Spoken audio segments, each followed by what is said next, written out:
All right. As you can see, different setup again, different person. It's always me, same me, always. Different person, different environment. I guess that's just the trend. Basically, last week we didn't do anything, and then this week, Dad won't be able to record because he just had a procedure done with his mouth, so it's probably not good for him to be talking a lot. I mean, he doesn't talk a lot anyway, but you know what I mean. So, as a substitute, we're just going to have Kaylee on, and if you don't know, I am the wife. Yes, this is my wife, and this is gonna. If you didn't already know by the jokes of the week, our anniversary is today. Yeah. 5 years married. Mm-hmm.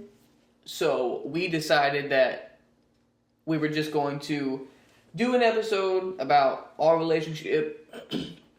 We have questions that we can ask ourselves that we pulled up, and then we'll just answer them. You know, just a little backstory. We'll see how this rolls around. Yeah, it's fine. I just thought, like, me personally, sorry, I probably should dial it back. I'm probably a little loud.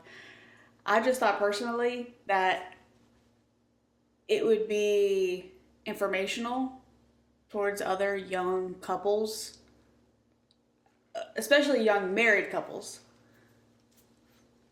to be able to, you know, give some foresight into how we deal with things, because we are 5 years married and we don't have any kids.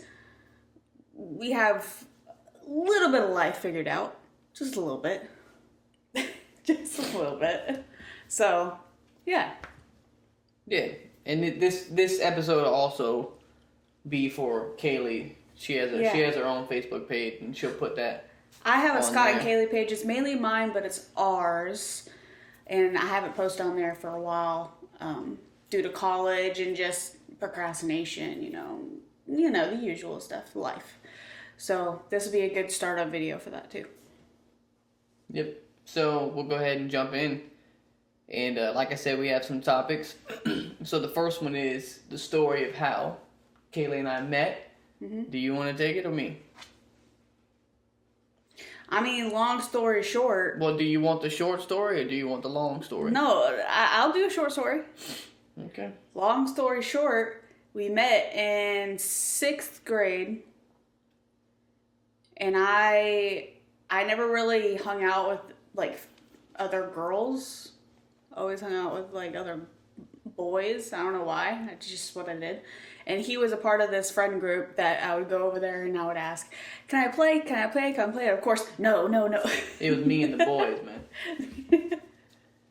But I liked him back then in 6th grade as well. And I was going to ask him out in 6th grade. Ask him out to be boyfriend or girlfriend. I liked her too, but she went ahead and asked my friend. Yeah, your closest friend. Yeah, at the time. She asked him, hey, do you know if Scott likes me? I don't know why she didn't just come to me. And my friend just completely is like, no. No, he doesn't like you like that. Just a complete lie. I don't know if he was intentionally doing that or if he just thought I didn't, but... Well, I think Kaylee's heart. I think it worked out for the best. I mean, we were only 12, and I think it worked out for the best that we waited a few more years, because certain life experiences happened to us to be able to mend our relationship whenever it started when we were 16 years old. Yeah. And can we say that too? Like how we kind of, like, 6th grade we met. That was the initial time we met, but we never really, like... Then a few years went by and we wound up having... High school, we wound 16. up having the same class. Algebra... Mm-hmm. Mr. Kumar. Was it? Yeah, Algebra 2?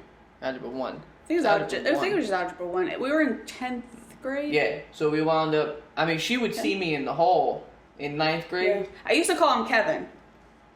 Yeah. I was the only one who called him Kevin, because that's his first name. He's a junior, if you didn't already know. So. But we had the same class in 10th grade. Walking by, hey Kevin. I sat in the back, she sat in the front. Mm-hmm. And we reconnected, and 9 years later, boom. Yeah, Red Sitting Ribbon Week. right here.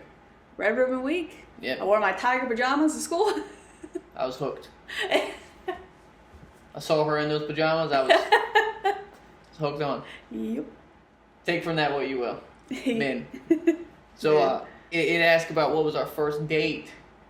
Now, if I'm not mistaken. Now, we haven't really looked at these questions as well. Like, we put them together, but we didn't really think too much about these questions. So if you see us, like, wondering, that's what we're taking a second. I'm pretty sure our first date was we went to the movies. Yes. Was it the, your mom took you and I to see Deadpool 2, I think, right? Or Deadpool? Was it Deadpool? I'm pretty sure, because remember we sat in the very back of it was like that nice movie theater. Yeah. We said, was it Deadpool? I'm surprised. I'm pretty sure it was Deadpool. She took us to see that. Yeah. Yeah, no, and you gave me that box. Oh wait, our first official date was on Valentine's Day. That's what it was. Remember? You went to the movies? I gave you that box that was like had like adventure stuff on it, a whole bunch of stuff, and you gave me that teddy bear, I still have that teddy bear, by the way. I don't have that box. It kind of got in the shed, and Candy got stuck to it, and yeah, it was a cool box. Yeah, but I got the teddy bear though. She always does extravagant. Yeah, I gotta go a little over the top. But that was our first date. We started dating in September 24th of 2015, and our first date was the next year, Valentine's Day. Really? Official date. The next year? Yeah, on Valentine's Day, yeah. I'm pretty positive. No, our first date wasn't a year after we got together. No. That's the next year, I said. The next year, the following year, in 2016, a few months after we got together. That wasn't our first date. Anyway. Whatever. I'm pretty sure it was the movies. I mean, you gotta think now that we're 5 years married, but we're also going on 9 years together. So yeah, it's been a minute. I mean, to jump straight from the first date to engagement, we were, because I always told her, Kaylee, if it was up to Kaylee, we would have got married 6 months into dating. If it was up to Kaylee, we would have got pregnant a year into dating. Yeah, we'd have 6 kids by now. Probably. But I always told her, I'm not gonna marry you until 5 years, until we've been dating for 5 years. I told everybody that. And we were together for 4 years. No. Yes. No. We were together in 2015, September. We got engaged. Oh no, I'm thinking about married. We were together for 3 years. Roughly, and give or take. We had planned a trip to North Carolina. I don't know if anybody knows where Chimney Rock is. Beautiful place. You got to hike all the way up this standalone rock. Kind of looks a little naughty from one position, but it's supposed to look like a chimney. Scotty! It does. Insert picture here. But you climb up and you got to go over a little walkway, and you're standing on this standalone rock. It's got a flagpole up in it. So I had planned. I bought a ring. I hid it. She had no clue. We went up there, and we were kind of off to the side because I didn't want to make a big spectacle about it. Although looking back, I think if I could do it again, I would. But I didn't want to make a big spectacle. I just wanted it to be her and I. So we were sitting there underneath a little tree. How old were we? I was 19. 19. Yeah. So we were sitting off to the side, right next to the railing, so you don't fall off and die, underneath a little tree. And I pulled the ring out. I showed it to her. I asked her to marry me. I immediately was like... And she immediately said... You're pranking me. Where's the cameras at? This is a joke. This is a joke. I mean, just complete... If there was any romance in the situation, it was completely squashed right then and there. Because I thought he was lying. And I'm like, no, I'm serious. Like, I have a ring right here. And so she said yes. And then we wound up walking all the way to the very, very, very top, like the furthest you can walk. Cool. Called a couple of people, tell them, like, hey, guess what? We just, just proposed. I'm not sure I told anybody. We didn't post about it until after the weekend because we were like, we want it to be for us. Yeah. And then So that was pretty fun. And that was June 29th of 2018 is when we got engaged. Fast forward exactly 1 year. Like legit exactly a year. So exactly 1 year later. We got married. I planned that out.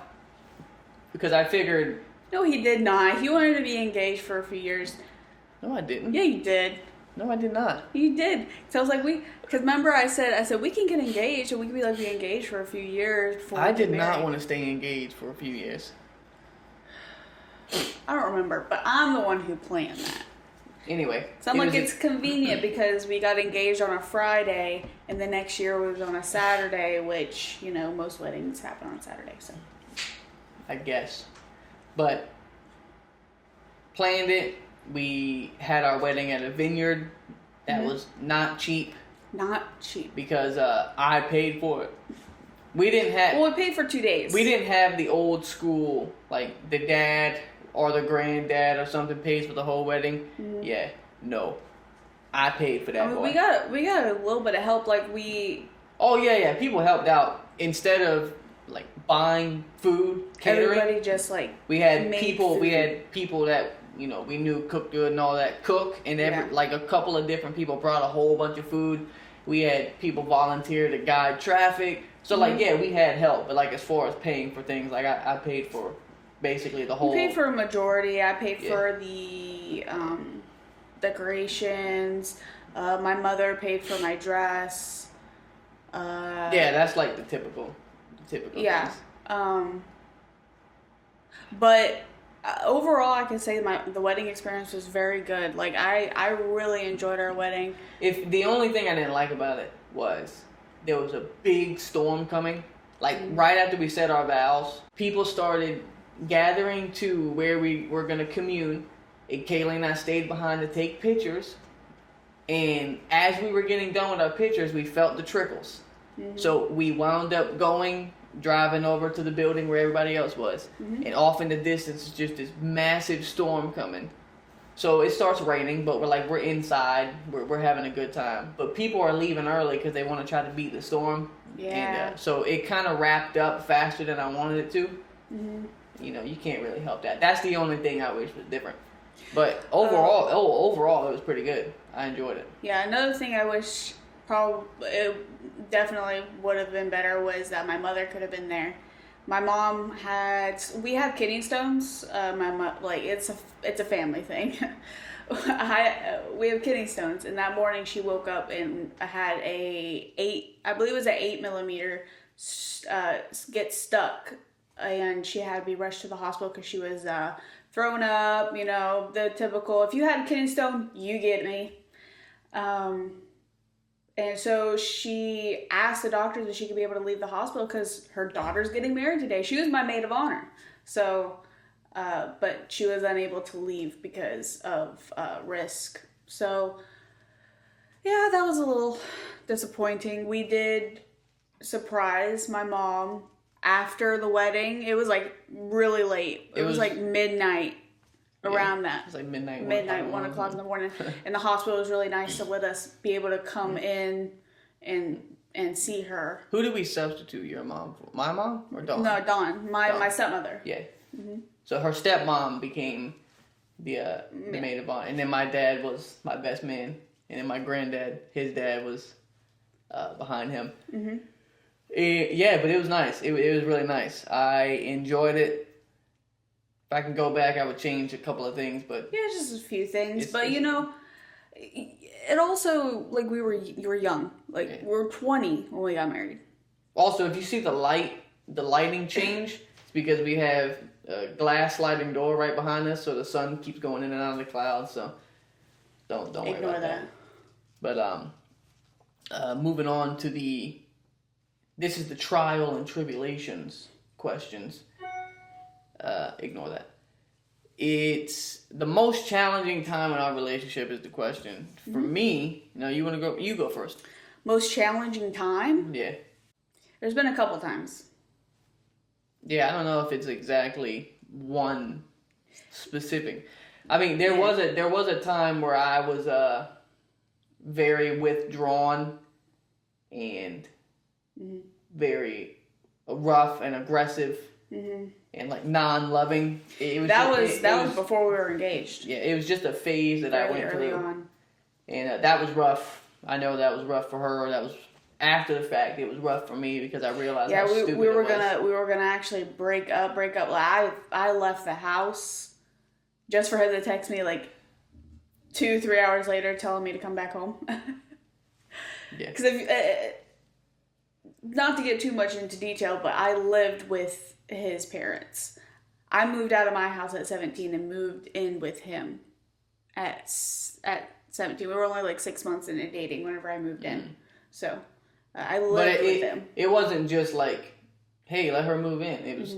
It took them a long time to think about it, pray about it, ponder on it. That time of me just being a real scumbag, that was probably one of the rougher. I can't. Nothing else besides that really comes to mind. I mean, of course, you have your times where you're bickering and fighting and stuff, but but I feel like that's every like relationship.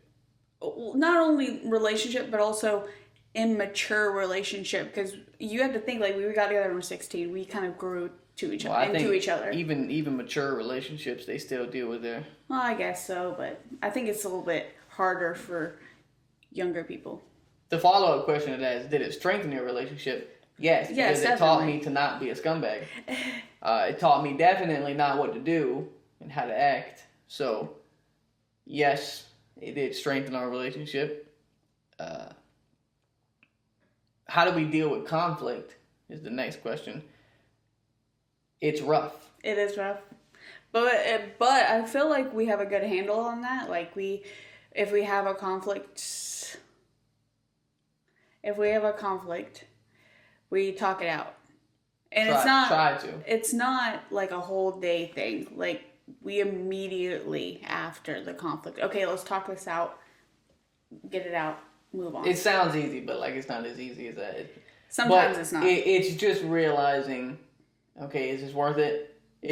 Are you really arguing over something important? Mm-hmm. Who's actually wrong? Mm-hmm. Are you able to identify that you're wrong? And if you are you going to be prideful and just be arrogant and be so prideful you're not going to apologize? Or are you going to say, okay, I might have screwed up.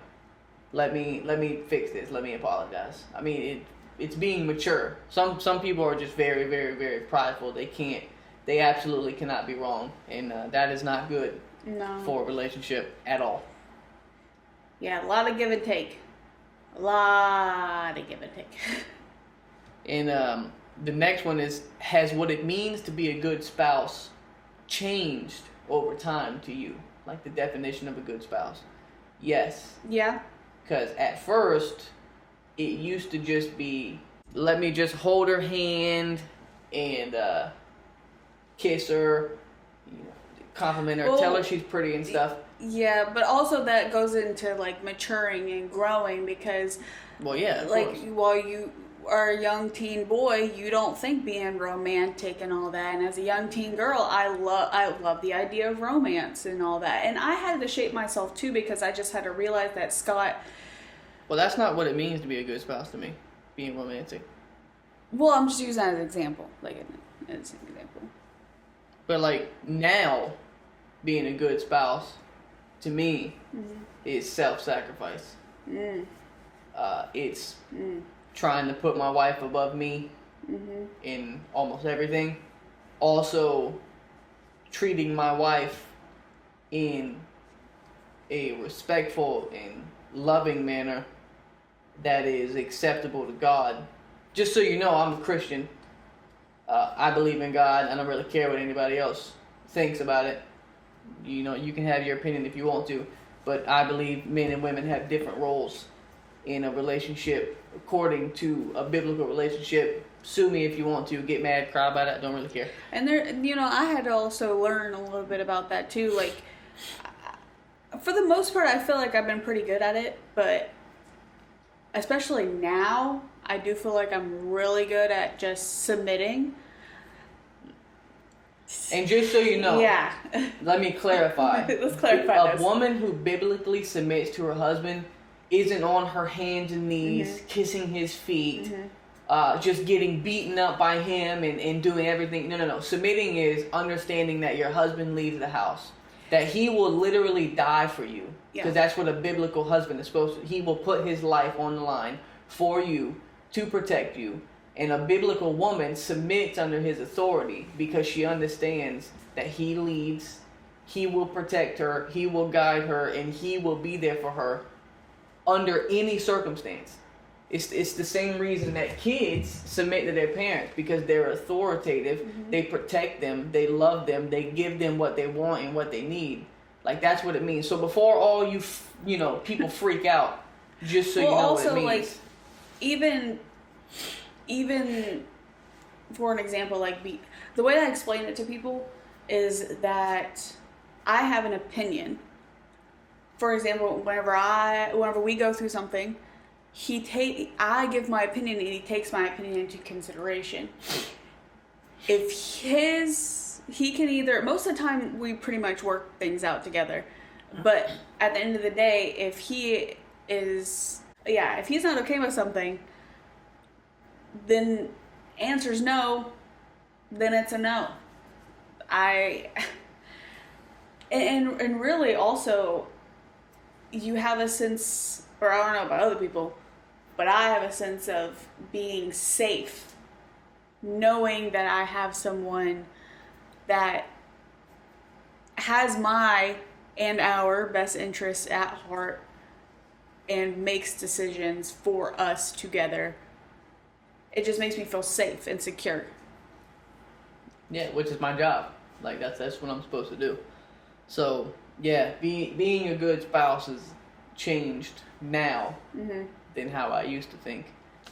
It says the highlights of your relationship. It says the top three moments in your relationship. Okay. I can name them off to you really, really fast. Okay. Engagement, wedding, and... in that order? Trying for number one? Yeah. Engagement's before the wedding? Yeah. You gotta get engaged. You gotta get engaged before you get married. Engagement, wedding, and I don't know, just really any time. Engagement, wedding, and our honeymoon. That was the three, because our honeymoon was awesome. I feel like that's so typical. Hey, well, I mean, it was 3 big milestones. That was like 5 years ago. Like, I guess I could say the same.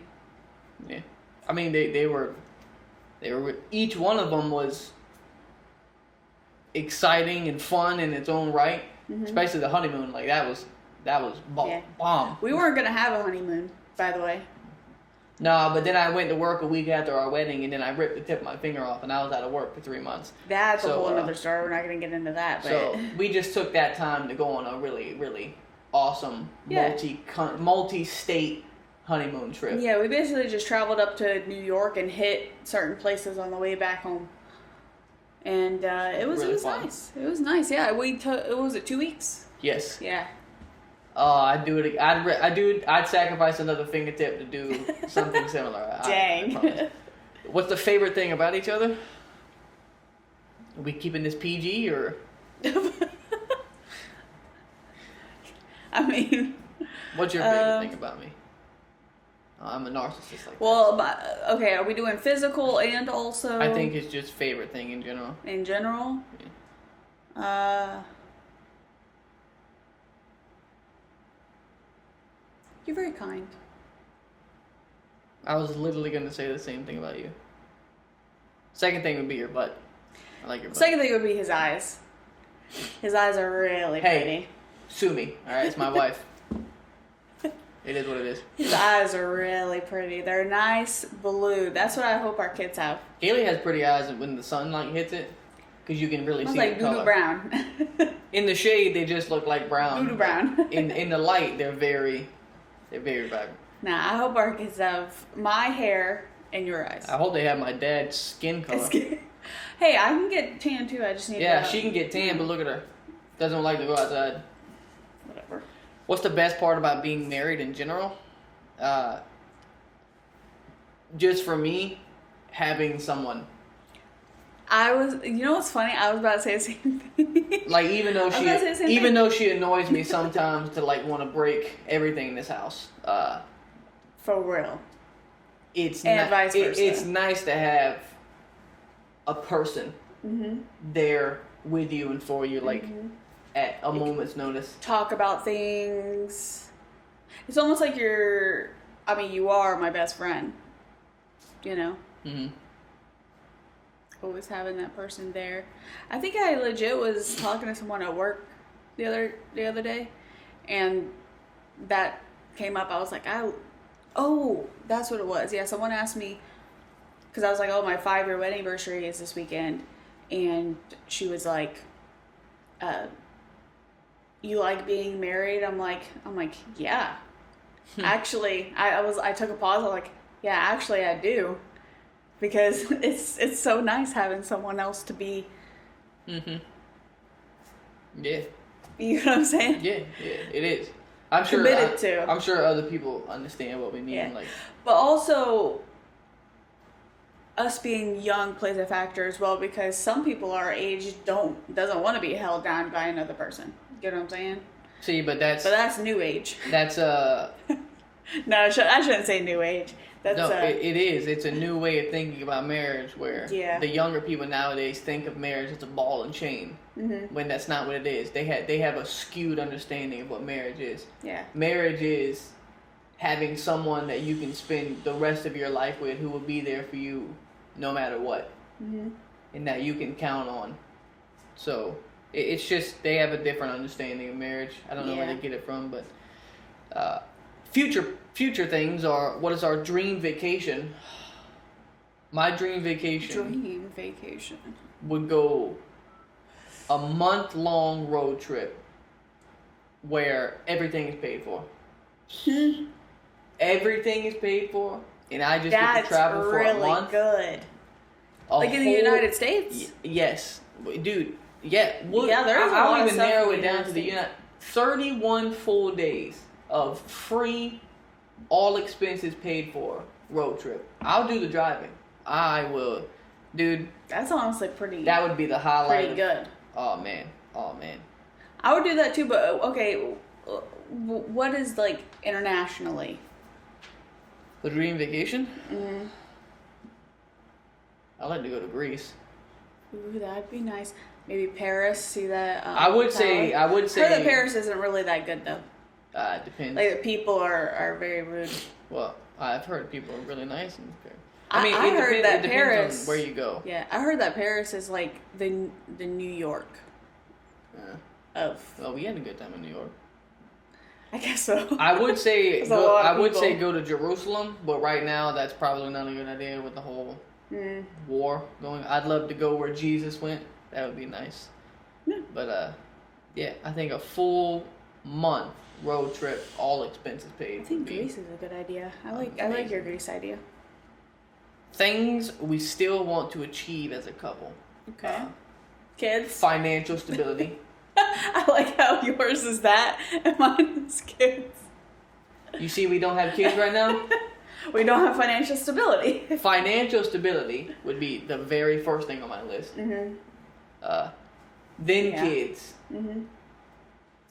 And then... Early retirement. Yes. I would love to retire early. The ability to do what her and I want to do whenever we want to do it. Mm-hmm.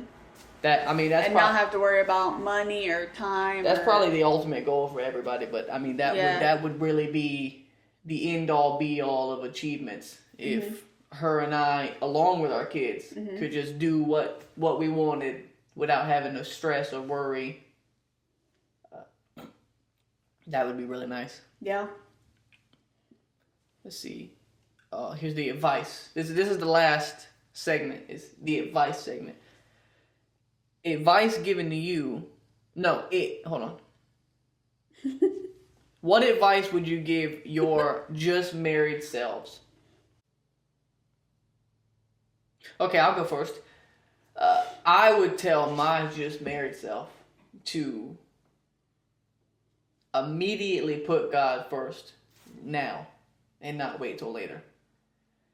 And the second thing I would tell them would be learn to not be selfish and learn to appreciate the fact that this woman she voluntarily wants to spend the rest of her life with you. That's probably the two biggest things I would say to my just married self. That would save me a lot of problems and headaches. That was really nice. Didn't know you felt that way. This isn't necessarily like a relationship thing, but start my career choice then. So if I started my career choice, I wanted to then we would be in a better financial situation now than we are now. But, you know, I try not to dwell on that too much because it does make me a little bit upset. But, you know, that... I think another good one I would tell myself is don't dwell on the little things. Because I feel like throughout our relationship, I dwell a lot on the little arguments. And to be honest, in hindsight, you're not going to remember what you argued about a week ago. I don't remember what we argued about yesterday. For real. Resolve them right then and there as they arise. That way it's done and gone. I also probably would have started doing weekly meetings, which we've been falling short, but our weekly meetings earlier than we do. Because every week on Sunday, we sit down, we go through finances, how our week was, what our goals want to be for the next week, and meal planning for the next week. Just so we're on the same page, we talk about what we have planned for that week. Like, say if we have an appointment or anything like that. It just makes we're on the things same easier. page. Yeah, it makes things easier. But yeah. Yeah. Yeah.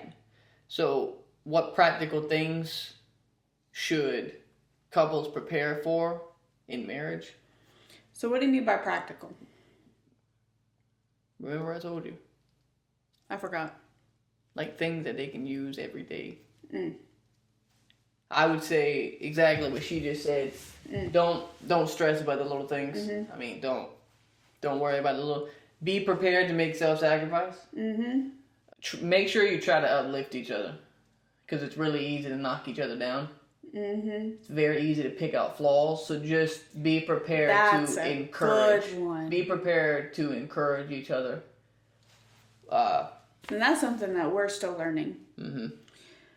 Because, of course, if you live with someone for years, you're going to see the things they don't do. At the beginning of a relationship, they could probably slap you, and you'd be like, oh, that was cute. Now, if Kaylee's chewing too loud across the living room, I look over at her and I'm like, dude. Be quiet. Why are you so loud? Why do you have to eat so loud? But, yeah. I mean, yeah. The practical things you should know is anything that's going to improve your relationship overall, probably worth investigating that. Just don't be selfish. Yeah. The roles that your family, friends should have in your marriage. Well, I can tell you right now. Nothing.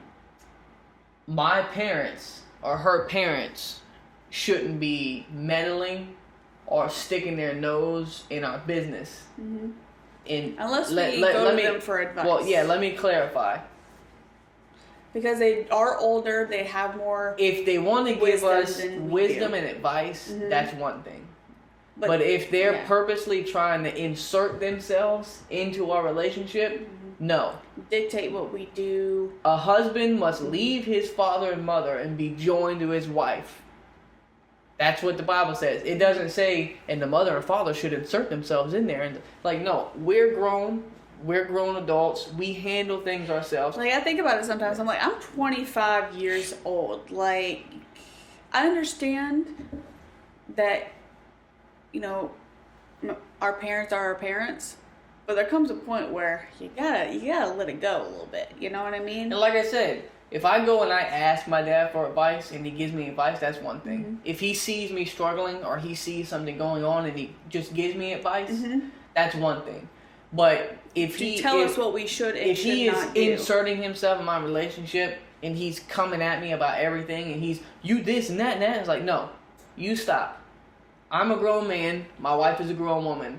We can handle neither of our parents or friends have to insert themselves in our relationship to try to fix our relationship. That's our job. Now, what you should do, family, you can't really choose who your family is. I mean, to a certain extent, like you're just born in that.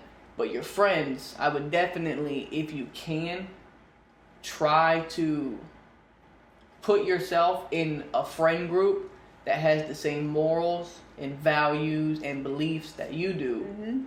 Not to say like if they believe another religion or they don't believe in religion or something, not like that you can't be friends with them. That's not what I'm saying. I'm saying be close to people who share the same values as you, because it's going to build your relationship. You're going to have people to bounce off of, and vice versa. They might need advice from you. And overall, you guys are just spiritually and physically growing each other. Do not get around friends who are toxic, who try their best to ruin your relationship. They talk down on your spouse. Don't be around people like that, because that's going to get you in a bad situation, and you don't need that in your life. Like, the world is already crazy as is. The last thing you need is friends trying to meddle in your business. But having good family, good friends who are willing to help, give a helping hand, be respectful about it, that's a good thing. That's the role that friends and family should play in a relationship, is a respectful. Oh, I remember what I was going to say. Okay. Because our friends and family don't know the full story. They just know what we choose to tell them. We live with each other on a day-to-day basis. We know all the ins and outs of each other. So we're also biased. Like, if I tell my dad something, I'm going to tell him something that makes me look good. It make her look bad. You know, hypothetically, because we're biased. We don't want ourselves to look bad. So if friends and family are only going off of that, well, you're already starting on a bad foot, because you don't have the full story. So that's why it's good for us to work that out, because we've lived it. We know. We've experienced it. We see each other's stories. And if we can just move past that and meet in the middle, then we're probably going to be able to work it out. But if we have people talking in our ear and trying to persuade us, then it's probably not going to turn out great. Too extra noise. Too much extra noise. You can't hear what you feel. Does that make sense? Okay. So the last thing is the most important thing for a husband and a wife to know. For me, I think the most important thing for a husband to know is to respect your wife, to lift your wife up, and to realize that men and women are different. Like, sorry to break the news to all the new people, men and women are different. Like, they don't think the same, they don't act the same, they don't have the same interests. They function on different levels. And a woman is not going to see the same and think the same as a man. And as a man, you have to try to understand that. And even though it can be difficult, you have to try to accommodate to that. And understand that sometimes women are going to see things from a position that is more of an emotional position. Where men sometimes think from calculative positions, and that sometimes doles down our emotion, and we can't get past that, so we can't fully see what they're experiencing. So I think it's good to slow down and try to understand it from their side. Like I said, be respectful, be a provider, be a protector. You know, you want your spouse to feel safe. You don't want your spouse to come home and feel like they're in danger just being in the house, and they feel safe anywhere else. Like, you want your presence to be like a shield for them, something that protects them.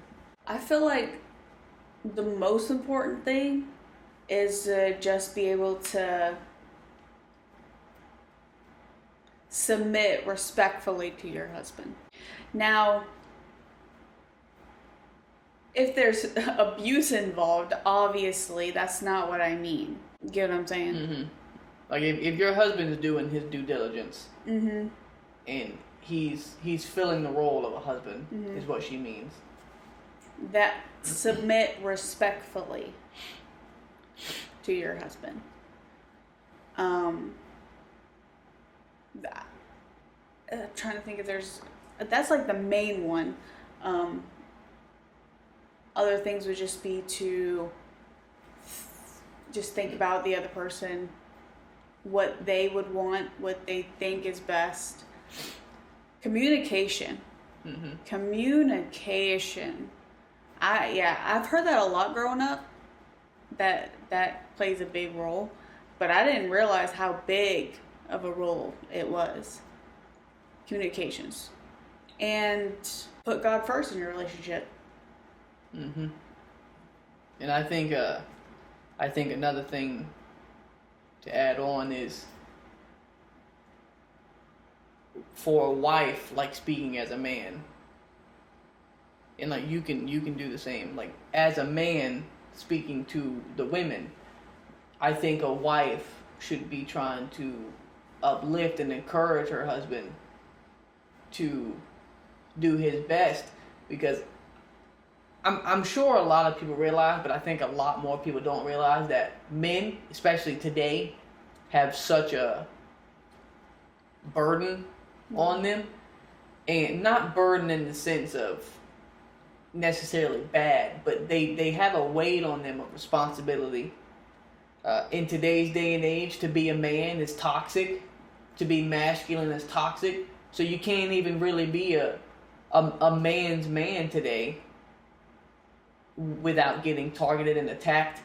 Not to mention, you're the provider, you're the protector of your family, you have a lot of weight on you. So I think the last thing a woman should do is berate her husband and put him down and make him feel bad, because all you're doing is driving him deeper and deeper and deeper away from you, and you're basically chipping away at his mental state word by word.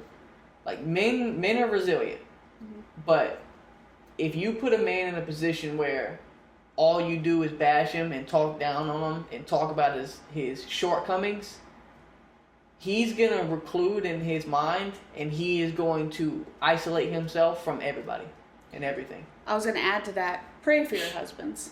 That's a big thing. Pray for your husbands. What would you say as a woman to men that you To think men? that men should know? Kind, considerate, and patience.